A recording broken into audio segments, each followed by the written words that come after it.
You're now listening to the Fullerton Unfiltered podcast. Straightforward, no nonsense business advice. Completely unfiltered. Grow your business. Grow your life. Now, here's your host, Brian Fullerton. Hey, what's going on, guys? Welcome to another episode of the Fullerton Unfiltered podcast. It is your host, Brian Fullerton, here, hanging with you guys. Good morning. Well, we are jumping right on into it today. On line 2, we got the man, the myth, the legend. One of the most fun teenager tours that I was able to do this same time, summer last year. Blake Stiehl joining us all the way from beautiful Atlanta, Georgia. How you doing this morning, brother? Good. How about you, Brian? Living the dream, man. It's been a busy morning. Literally, we're 60 seconds into this phone call, and I said, man, I'm hitting record. Let's go. I said I had a 9 o'clock webinar with our assistant, had a 10 o'clock Zoom meeting with Brandon Bull. Dude, things are moving and grooving. It's a busy time of year, man. How about you? Great start to the season. I'm in the same boat. I mean, that's been going better for me. So. Heck yeah. Now, how long have you guys been kind of like working, if you will, this spring? Because I know you're down in Georgia. I know you guys get like a winter and things do slow down, but you guys have probably been out there for what, a good 2 months almost at this point, or what? Well, the thing is, we just started. I've been in Texas since January. Oh, okay. A lot has changed my business. So basically now I'm into land clearing now with my business. That's kind of my new main thing that I'm really pushing for. Okay. I'm not sure if you've had anyone on the podcast that does that. We had a guy just a couple weeks ago. Oh my gosh, real time, Johnny on the spot. He had a land clearing business. I can find it for you in about 2 minutes or less, but really, really good dude. He was talking about tractor work, dirt work, some land clearing. I think it was back 40, if I'm not mistaken, back 40 acres or something, back 40. Oh, I saw his podcast. That's correct. Yeah. But I love getting guys on that are talking dirt work, excavation work, tree removal, like, stumps and deforesting, whatever you call it. So are you living in Texas then? Or are you in Atlanta? Or wait a minute. No, explain, sir. Okay, so I guess we'll jump back a little bit to about October. Long story short is, just to put it as basically as I can, my dad is invested into this company that they breed exotic animals in Texas. It's these series of ranches, and one of the perks it's like these sable and kudu, all these African animals. This is the coolest thing I've ever seen. But one of the perks for this is that if you're one of the investors, you can go hunting out there, like for whitetail and stuff like that. And we were down there on a hunting trip, and they were talking about their need for clearing work because all these ranches they're fairly new, and they need clearing. I was like, hey, I know a guy. Okay. So we started talking rates. Everything worked out. So I got approved for this job like January 3rd. I bought a skid steer January 10th with a mulching head, and I left to Texas on the 15th. What? Okay. Holy cow. So like a week or two turnaround, and I was in Texas all the way to March 23rd. Wow. Okay. So like that has absolutely changed my business. So there's a lot there, man. So are you still mowing and have your, okay, so let's zoom out for help. Let's zoom out even more. You said, let's zoom out. Let's do one more zoom out for anybody that doesn't know your background and your story. Cause I guess we're jumping into it. We had you on the tour last summer. You got a great business going on in Atlanta, a lot of mowing, a lot of landscaping. But give me like the 90 seconds in case anybody doesn't know, because you and I were chumming it up, but anybody who doesn't know your background, give them who you are, where you're coming from, and your company, all that, so that they got a little bit of context here. My bad. Okay. I was trying to explain. It's hard to explain. A lot's changed, but so basically I started my business when I was 14 years old back in 2019. And basically I've just been working my way up, started with a push mower and a golf cart. And now we're basically, last year we peaked at about 60 mowing accounts. And then we started doing a ton of landscaping work last season. I really like the 2022 season and below. I didn't do a single landscaping job. 2023 season, that's like all I did. And now the 2024 season, that stuff is really starting to take off. Like that's all my phone rings for. I haven't picked up a single lawn care customer this year. Wow. In fact, it's actually been the opposite. I've actually downscaled my mowing by half. Wow. Okay. So I'm currently sitting at 24 mowing customers, and I'm kind of on the fence of what I'm going to decide to do with that. But I'm booked out a month right now for landscape work all the time. Okay. So it's really booming right now. And then, like I said, I got into the forestry mulching, which this land management and grading work has kind of been my dream since I've been a little kid. This is always what I wanted to do. So lawn care was essentially, I'm sure you've heard other people describe it before. Lawn care is essentially, I like it, but it was more of a gateway to me to get my foot in the door and get established into other stuff. And this window's kind of opened up, and now I can kind of see my exit plan coming together. Dude, that's awesome, man. That's awesome. I'm pumped for you, man. It's I've been watching your Instagram the last, I don't know, a couple months. You know, I know you got the new. Tell everybody what you got. I'm not going to steal your thunder, but I know you already got what 400 hours, 300 hours, 200 hours on this thing. Come on, it's ridiculous. 550. Shut up, bro. Are you for real? In just over 3 months. Yeah, it was ridiculous. Dude, you're living. How many hours putting on the thing? You're living in that. Oh my god. Literally, when I was in Texas. Wow. So I got a Kubota 75-3. Their brand new next gen skid steer, and I cannot brag about this thing enough. I am so happy with this machine. Okay. Yeah. They did a complete redesign. There were a lot of complaints with the 75-2. That's probably, if you're a Kubota guy, that's probably 99% of people have. And they just did like it got released at a Equip exposition, actually. It was there. Okay. But it's basically a ground up whole new machine. It's the same mechanics, like same engine, same frame, but it's a whole redesign for cab, where everything's located. And it's just a great machine. I mean, especially the price point, because there's some other brands that everyone says is better, but like this outperforms it spec wise, and it's $16,000 cheaper. So wow. I would really recommend Kubota for skid steers. Like I said, I bought it January, I think 10th. Don't quote me exactly. And today we're at March 25th or April 25th, and I'm already at 550 hours on it. And I've not had a single issue, no check engine lights, nothing. Wow. That's awesome, man. That's awesome. So tell me, Blake, what was the passion and the dream about getting into land clearing? What are you calling the work that you're doing right now? Educate me, because I'm more of a mow and blow guy. So is it forestry mulching? I guess is that what we're doing here? So this is called forestry mulching. Basically, I have it's called a drum mulcher. It's an attachment that goes on the front of the skid steer, and instead of a mowing blade or a bush hog, how they spin horizontal, this drum, it spins vertically. So it's basically like it's rolling, like a wheel almost. Okay. And what it does is you cut down a tree, you cut down brush or whatever, and then you back drag with it.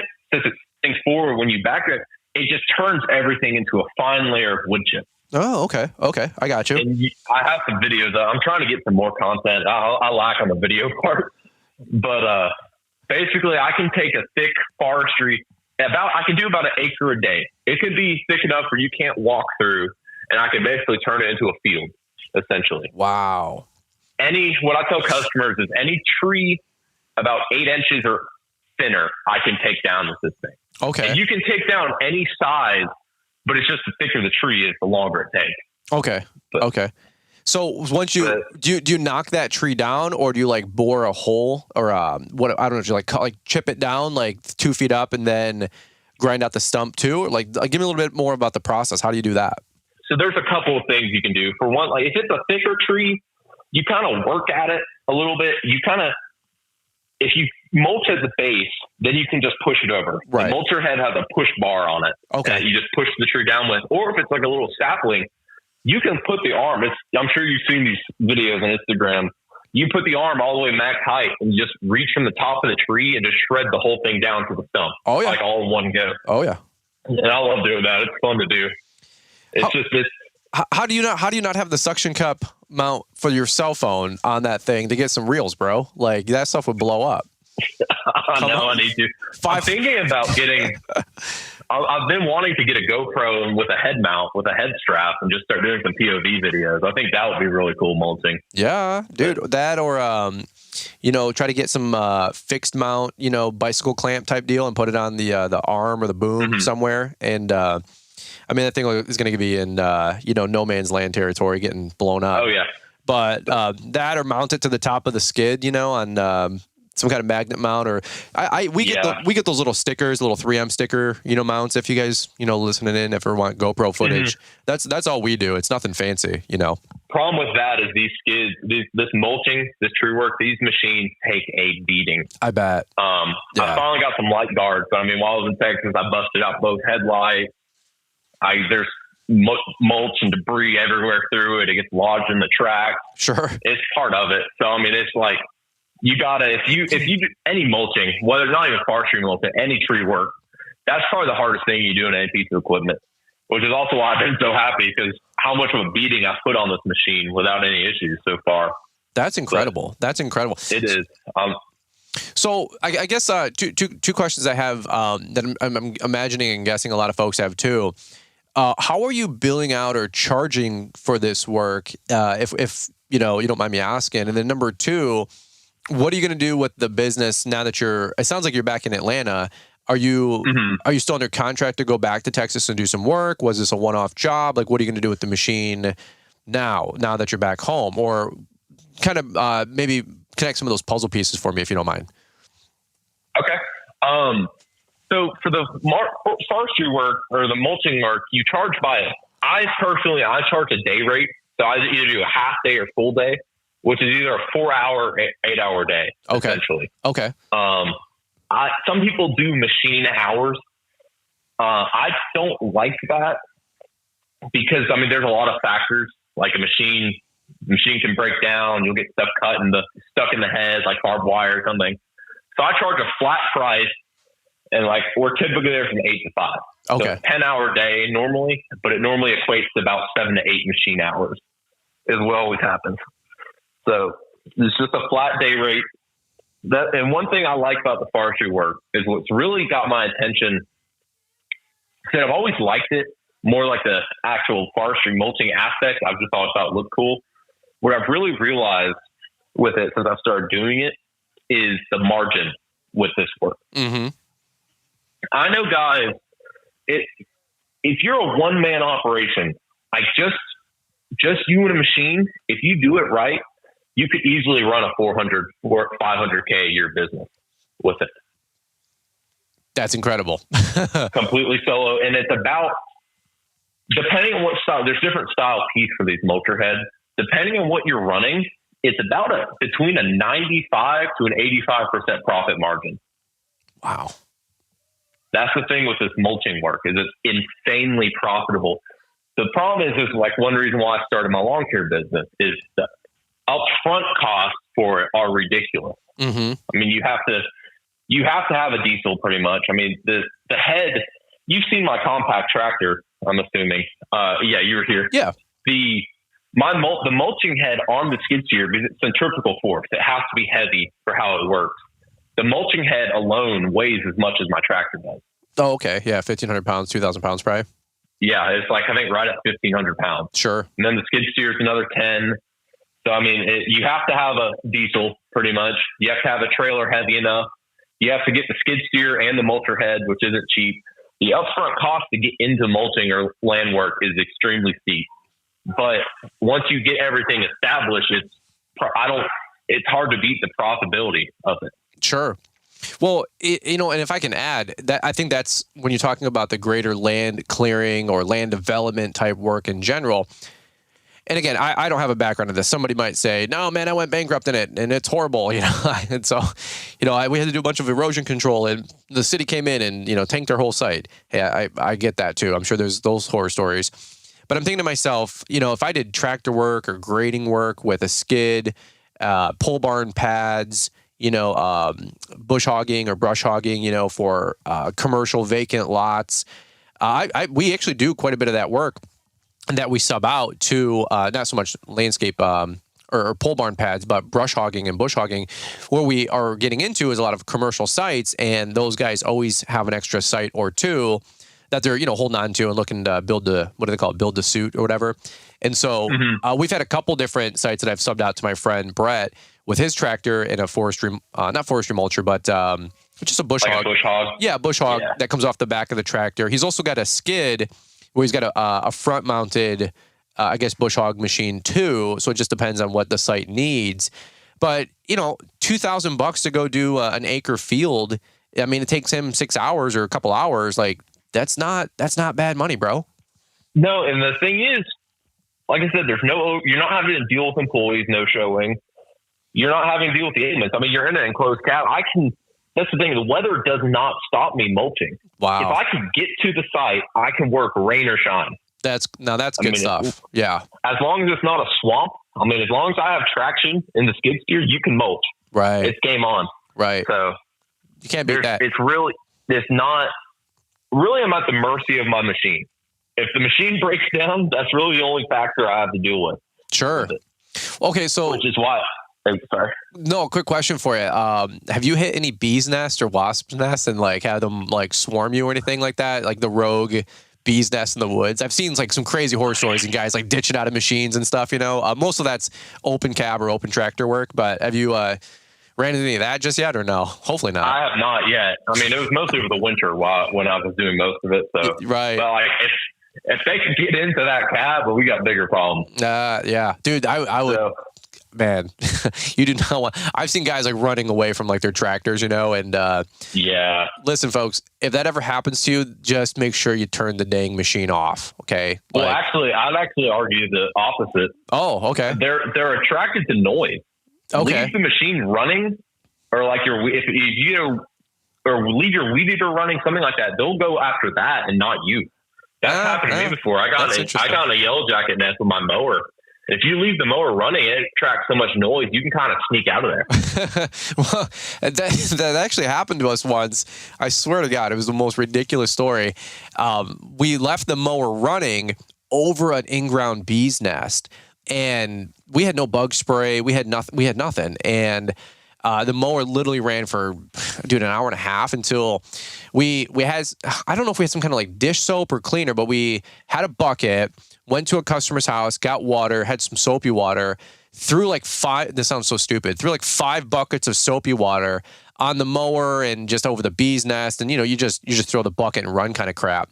We had, this sounds so stupid, but one of us had 2 or 3 hoodies on, a beanie on, and then we had a dust mask on, and that's all we had. We looked so ridiculous, so stupid. But the in-ground bee's nest swarmed, like you said, around that mower, and I think it's the CO2. I don't know. This is probably folklore or whatever they call it, but I think it's the CO2 emissions that they're attracted to. That's why they're attracted to you, is your breath, your exhale. So maybe that's I think it's the noise and vibration. That's why they get agitated in the first place, is the vibration on the ground. Oh, okay. I'm not a whatever studies animals and bugs, you know what I mean? But all I know is that I'm steering very clear away from all those little bastards, Yeah, I'm not. I might be wrong too, but all I know is I don't want to be around them. Well, I'm just thinking to myself, God forbid you find a nest of murder hornets out there, bro, and it's just you out there in the back 40, quote unquote. You know what I mean? So. Well, I mean, this cab doesn't even let dust in. So if a bee can get in there, I'm not really that worried about it. I don't want to find out. Yeah. Well, I keep forgetting you got the brand new VIP, luxury Kubota, and wait a minute. So if I buy a Lariat truck, everybody flames me on YouTube for 5 years, but then you guys buy skid steers with air conditioning and everybody's like, no, man, it's the way to go. I'm like, okay, I just don't get it, bro. Here's my counter to that, though. With this mulching work, you have to have an enclosed cab. My skid steers, I have to order a bullet. You have to have bulletproof glass for the mulching work. Exmark mowers were born to deliver legendary reliability, signature cut quality, and stubborn durability that refuses to give in. Because, like you, Exmark mowers were built for this. And there's never been a better time to save big on Exmark mowers. So hurry into your local dealer.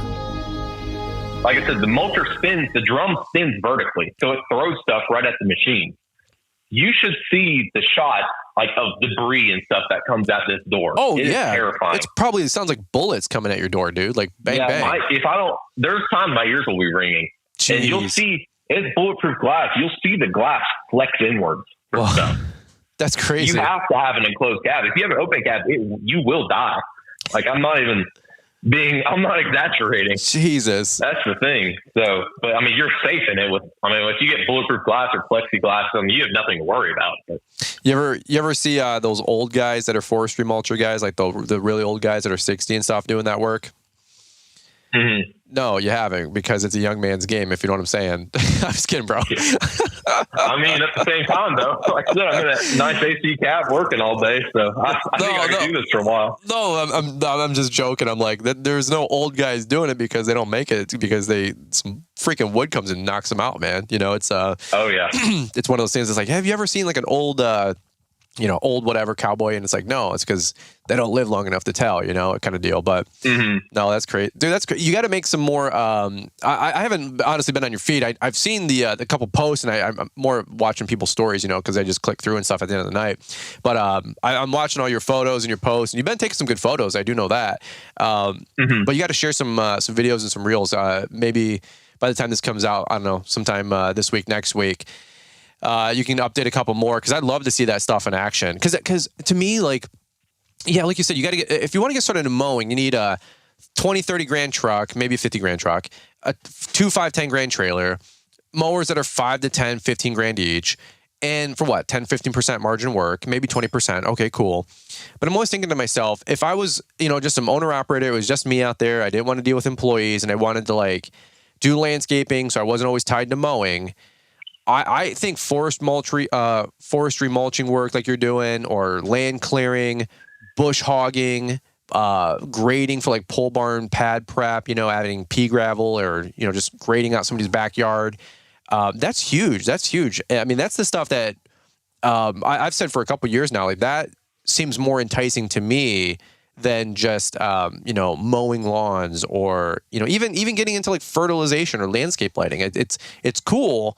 But, having a $4,000 day doing a pole barn pad prep in, 2 days, like, and not having but the tractor or the skid and maybe some fuel, a little bit of overhead. Exactly. Like to me, that sounds good. So how does that compare to your mowing? What's your thoughts? I mean, you said earlier that sounds good to you. Well, let's put it this way. 1 day of clearing work, especially now, so I've downscaled my route. Or like, if I clear for a week straight, that will compare to about a month's profit of mowing, and probably more profit too. More profit by far. There's no labor. Here's the thing I was starting to realize, and this might just be my area. So like, mowing's great. I don't have anything against it. It's mainly just not really for me. But what I was realizing with mowing is it's a downhill battle to me. Everybody competes over the cheapest price. Sure. All the customers want to haggle you over $5 to $10. Oh, you know that when you do a price increase. Oh yeah. And I don't know. I'm kind of got fed up with it, because landscaping work, you're still going to get no's, but landscaping work, clearing work, all this, customers care more about your skill level than the price. They might be willing to pay a little bit more if they know you're established or legit. Like, I have customers, I've been cleaning their yard for 5 years, but they'll go to someone else because they're $5 cheaper. Mm-hmm. And that stuff just drives me mad. And that's kind of one reason I don't know. Like, I love the landscaping work still. Like, we're like I said, we're a month out of landscape work right now. That's just, I don't know. No, dude, that's the line of the podcast right there. Like, you're so right. Same thing when we're talking about bush hogging, somebody's back, acre for a commercial site. I'm like, hey, it's $2,000 or $2,500 or whatever it is. I've never gotten any pushback on any of that kind of stuff. Now, I'm not saying we're batting 1,000. You guys know what I'm saying, but most. You give a quote for $40 for a cut, and you'll see them go pale. Dude, man, don't even get me started, Blake. Don't push my buttons, bro. I'm having a good day.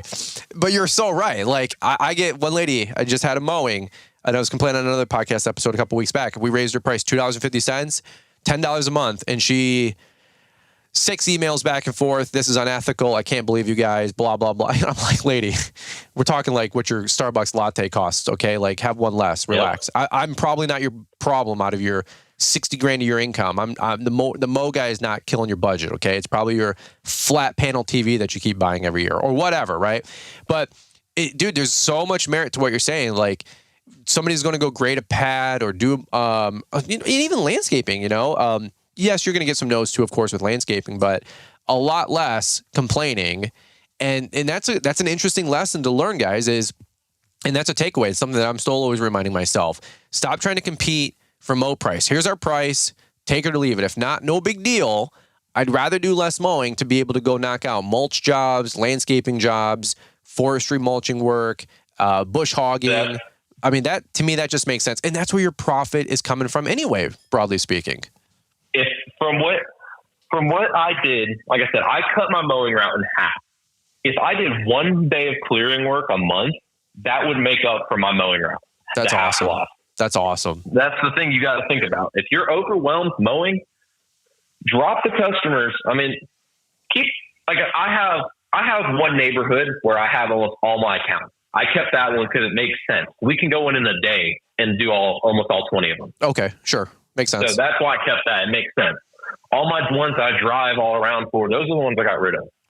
If there's a route you have that's low profit, you're not happy with the customer, I'm telling you, downscale that route, try to sell the route, and then focus on the high profit work, like the landscaping. Like I said, if you do one landscape project or one mulch install or one clearing job, it might replace that entire route. Right. It's such a no-brainer. If you guys do an audit of your customer list, for me, it's actually kind of ironic. If there's no snow, that customer already, they're a B tier customer, if you will. Like if you had to rank them A, B, C in terms of quality, A being good. No snow, man, you're already on thin ice. No pun intended. And then if we're going to squabble about the weekly mow price, you're going to get downgraded on your credit here to a C, and then X, Y, Z. But dude, you're so right. If you guys are frustrated with, hey, the chucks in the trucks, and it seems like everybody's getting into the industry and all this other blah, blah, blah, blah, blah. Nobody's prohibiting you from growing your skills. That skill gap Mark Bradley talks a lot about on his webinars. Like, grow your skill, get some specialty piece of equipment, and learn something new. Nobody's stopping you. If you're like, man, mowing's frustrating and I'm tired of sweating my butt off, in Tennessee heat or Texas heat, dude, go get an enclosed cab. I didn't hear Blake complaining about air conditioning down in Texas, bush hogging 10 hours a day. Come on, let's go. Here's what I will tell you. Get started in mowing, reinvest every dime you make back into the business, and get bigger and better things. And then once the bigger things start taking off, slowly start downscaling the customers you don't like. Amen. I mean, that's like I said, that's kind of how mowing was great to me. It got me exactly where I wanted to be. And I was actually, if it wasn't for Texas, I was another 2 years out. Like I've always, like I said, land management was on my list. I was going to do it, but I was probably like 2025 or 2026. Okay, sure. I was planning to be where I'm at. So that's why I was saying that Texas trip revolutionized it, because I basically, for what I put down on the machine, because I did, of course, I mean, I had to take out a loan for it. But for what I put down and what I made out there, I came home with that machine free and clear almost. Wow. That's awesome, man. So and then now I'm doing mulching projects. I've done 2 week-long projects already back at home, and now it's just basically pure profit. I don't have overhead on it. Man, so awesome. So awesome. There's another guy back at home here, Andrew Stormy. He was on our teenager tour last year. And for some of you guys that don't know, we in the summer, I love highlighting the younger guys' success. And it's crazy. You got these 16, 18. He's crushing it.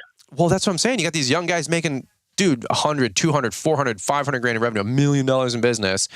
And it's so funny because the unambitious 30-year-old that just has all the excuses in the world why they can't do it, you got these 16-year-olds posting up 300 grand businesses. And like, well, mommy and daddy's money. I'm like, no, dude, they're actually working and hustling. And you're busy watching the Lions lose, like in that context, because that's how it works here.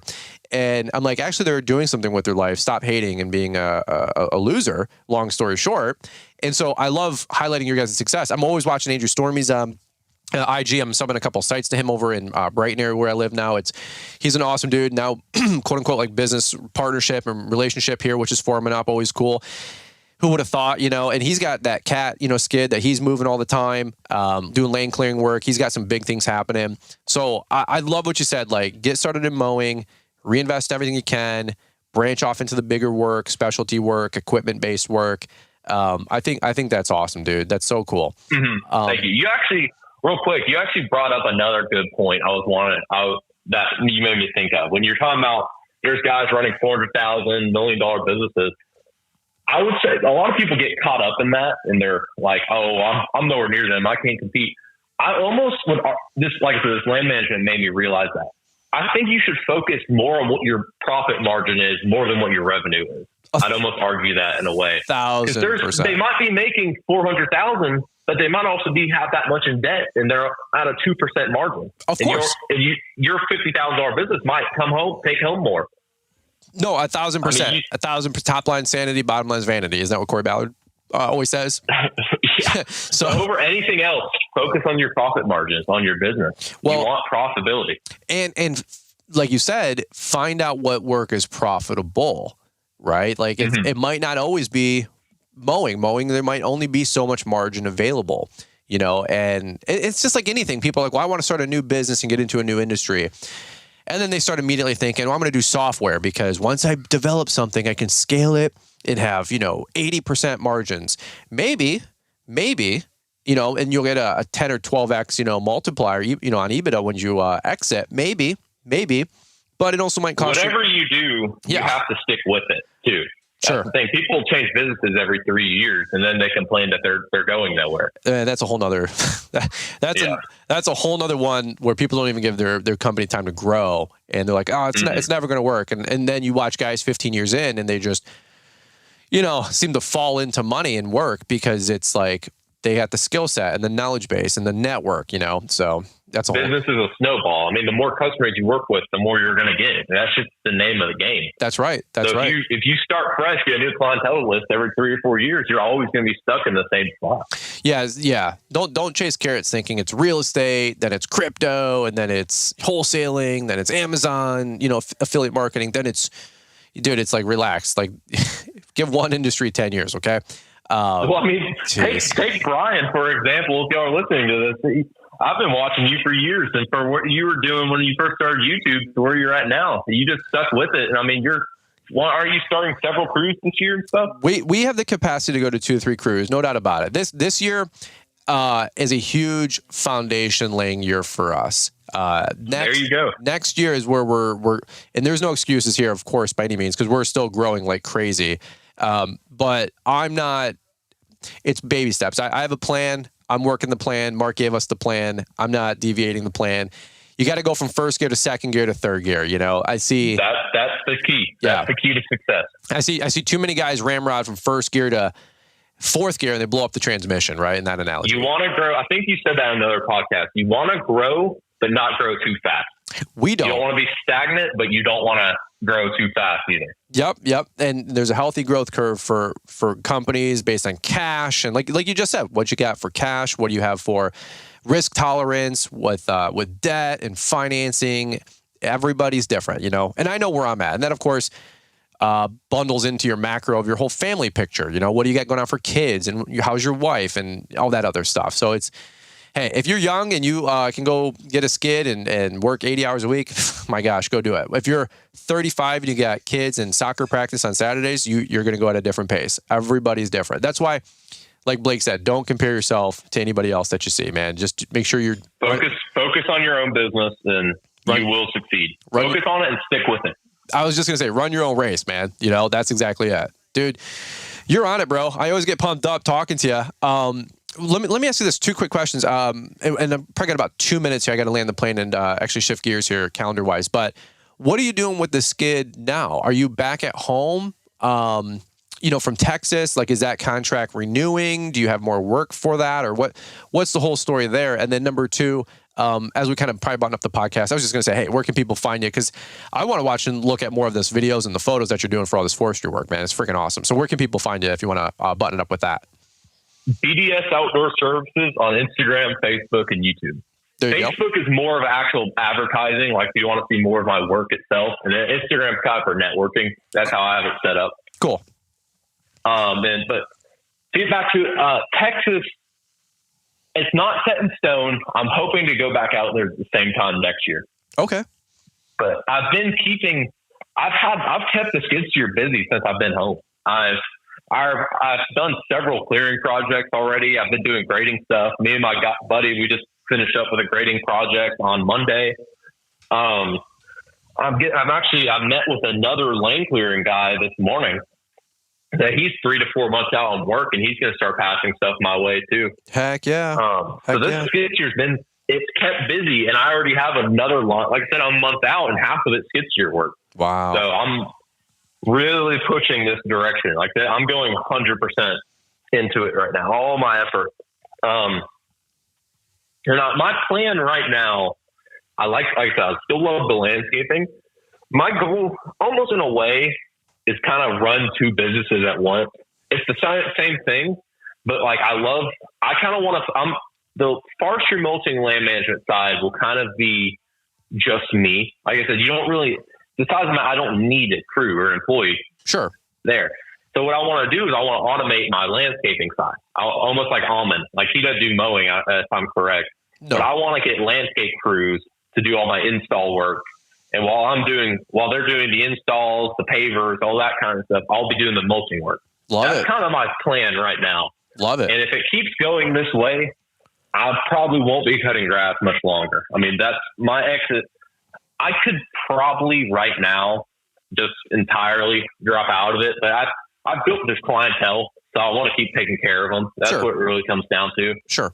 But it's just like I said, the landscaping, grading, landscaping work, grading, excavation, and land management is kind of where BDS will be in the foreseeable future. I love it, man. I love it. And I see nothing but big things, bro. You're excited, you're passionate, and it's work that you enjoy doing, so that's a great trifecta there to be able to enjoy doing what you love and love what you do, and I appreciate it. This is the most motivated I've ever been. This season is I think my business side is going to double this season. Man, I'm hoping. I'm hoping too, because we need more young guys continuing to be successful and being a good example out there, man. And you already are, and continue to inspire and impress myself and everybody else even more so, man, with what you got going on right now. So great job, and congrats on the growth, man. Well, I appreciate it. Yeah, dude, for sure. Well, I was just going to add really quick. You said BDS Outdoor Services is where folks can find you on social and Facebook and all that. I know you're active there, so if anybody reaches out, say, hey, I know you go to Equip Expo pretty regularly, so if you guys ever have questions or, man, Kubota needs to get you over and do a little booth appearance or something for an hour and pay. I can't say no to that. I've been trying. I love Kubota. They're good. I can't be happier with them. They're good people, man. I've talked to the Kubota team. Maybe I'll try to see if I can pull some strings. I don't have anything Kubota, so I don't have any skin in the game, but they can. I know Mitchell's kind of with them now. It seems like all I see is orange on his page. Yeah, he's got that or what's the LX 460 tractor? Or I think that might be it's big. Yeah, I think what is it? Grand L, something like that. Yeah, it's an L. I don't know. Tractor's not really my side. No, big tractors. I'm learning tractors, bro. So I think it's like an L Series 460, but I think that's also a Lexus or something, isn't it, guys? An LS 460. So I think that's it's a 60 horse. I know that it's a 60 horse Kubota. It's a big one like that. Yeah, don't quote me. It's one of the big boys, man. I know he's doing a lot of grading work and lane clearing work too. So. That's awesome, man. All right, dude. Well, we'll button it up right here. I appreciate you hopping on. If you guys want to see a little bit more face to the name, I invite you guys to check out the Brian's Law Maintenance YouTube channel. Maybe you guys are new here. We have a YouTube channel, a couple 100,000 subs. We got some great playlists. I've really tried to make it easy to navigate. But if you guys go there, check out the Teenager Tour series. We've probably got about, I'd say 20, 25 videos now with young guys over the years that have great businesses, ages ranging from, 13, 14, like we had Connor on there, Connor Shop. We had Gabe Polteritis. He was 14 or 15. I mean, I think his voice was cracking, perfect age, always a fun stage of life. And so but he's doing irrigation work and drip irrigation. We've got Tom Maggs. He was 19, running $1 million business out of, Albany, New York area.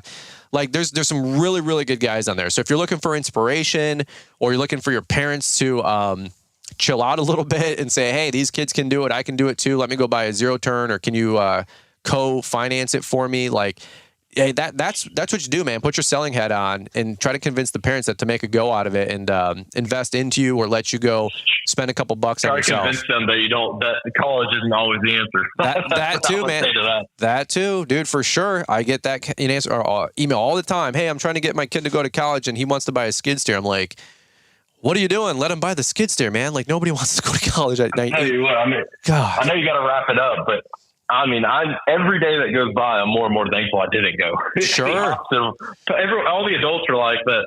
They're like, "Oh, you're gonna regret it not going." I'm like, my business keeps snowballing. I mean, I think I would hinder me if I went. I don't want to go sit in a professor in a business class that's never ran a business in their life. Yeah, you guys already know my thoughts and comments on that, man. I'm with you, bro. It's hey, man, just keep working, keep grinding, stay humble, keep growing. You got it going on, man. I'm your biggest cheerleader, bro. I'm pumped up for you, and tell your parents I said hey. Tell them I give them my best. They were super kind, very welcoming. I cannot believe that they let us rip on you. I can't believe they let you rip your Maverick on their property. You're crazy. What is that? A Can-Am? Trust me, they're not. Is that a Maverick? They're not happy about it. I have a Can-Am X3. That's my pride and joy. Oh my gosh! If I was your dad, I'd be on pins and needles. If I was your mom, I'd be freaking out that my son was driving something like that, bro. She won't get in it. I scare her too much. Dude, I'm not getting in it with you again, man. You're out of your freaking mind. I'm like, I've never crashed. Knock on wood. I'm pretty good in it. If you guys don't know, he's got this badass side-by-side that was like his dream. The reason he started his business, and then it took him a couple years, and he got it. And then he's like, "You want to go out and rip through the property?" I go, "Sure." And so, what are you going to say? I've never seen you grin so much after that. Well, I was smiling like an idiot because I want one really, really bad. That's one of my the toys that I want to get here pretty soon. Once the house is done and I got some finances kind of recharging the bank account, I want to get some of the toys. So that will come. One trip on my bucket list is I want to come up to the Silver Lake Sand Dunes by you. Yeah, that was fun up there. Dude, that's a haul for me. We should organize like a probably wouldn't be a 24 thing, but maybe 25 or something. We'll do a like a Lawn Care Bro meet up at Silver Lake. That would be. Man, I'd do it. I'll haul my machine up there. Dude, that would be freaking cool. Because and even if you don't have one, you can rent a side by side, pick your brand for $300-400 a day. It's not that big of a deal, and beat it up, turn it in. Don't have to worry about a single thing on it. Like, that's pretty cool too. I don't know, man. Stay tuned. We'll I don't know. When I'm ready to pull the trigger, I'm gonna call you and say, hey, give me some consulting. What's the best one out there? But I do. Oh, I can do that. I do remember that trip, Liz. I go, yeah, I got to go on a work trip, go do a teenager tour. Liz goes, oh yeah, she saw the videos later. She's like, super hard work trip. Hanging out with your buddies, driving his side by side. I go, hey man, I'm paying the dues. I'm paying the price for success. Let's go. So, any which way. All right, man. Well, I'll let you go. I thankfully kind of lucked out on this podcast. I had a slot that opened up. Blake's got an office day today. It worked out. Super appreciate taking time to share what's going on in your business, man. Wish you nothing but the continued success. So we'll catch up with you here on the next one. All right. Well, I appreciate it. Thank you for having me. You bet, bud. All right, man. Well, guys, thank you for listening in to this episode of the Fullerton Unfiltered podcast. New shows Monday, Wednesday, and Friday. So if you guys aren't new here, maybe hit the plus button in the top right corner. Hit the follow or subscribe or whatever. That way you guys get notified of new shows. Thank you guys so much for the ratings and reviews that came in. I put a little call out there about 10 days ago and had a couple of those come in lately. So thanks guys for rating the show 5 stars. Thanks for leaving a couple sentence review. It goes a long way, especially if you guys are on iTunes. Super appreciate you doing that. Can't thank you enough. So that's what we got for you on today's show, guys. Have a great rest of the day, and we look forward to catching up with all of you guys here on the next one. Exmark mowers are known for their signature cut quality, legendary dependability, and an operator experience unlike any other. Because if something's worth doing, it's worth doing right. Don't miss out on limited time savings going on now at your local dealer. Before you turn off the podcast, there are two things that we believe you will be highly interested in. First, if you're looking to stay up to date with the latest trends and insights in the world of lawn care, then you'll want to subscribe to our free email newsletter. It shows up in your inbox 3 times a week and includes a Monday motivational to kick off your week, a Wednesday what's new to keep you informed, and a Friday weekly recap of all the content we put out. The second thing is we have just launched Lawntrepreneur Academy Link.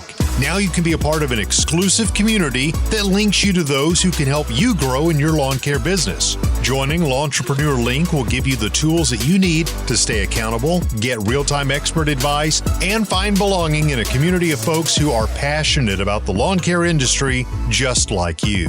Visit LawnTrepreneurAcademy.com to learn how Link membership gives you unique access to monthly hangouts, bidding hour calls, coaching calls, expert lessons, and more. Stay ahead of the curve and level up your business with a membership to the Lawntrepreneur Academy Link. Find an easy-to-use link in the podcast description. Thanks for taking the time to listen to the Fullerton Unfiltered podcast with Brian Fullerton. We hope you enjoyed this production. If so, please consider leaving us a 5-star review for the show. While the techniques and ideas presented here are designed to help you grow a more successful and profitable business, no one can guarantee these results for you. We want to emphasize that entrepreneurship is not easy, and the ideas presented here are just the opinions of Brian Fullerton and his respective guests. No one can guarantee success for you. That being said, we hope the ideas presented here help you and motivate you to go on out there and crush it with your own business. Fullerton Unfiltered Podcast. Thanks for listening, and we hope to see you on the next episode. This has been a Brian Fullerton and Mr. Producer production.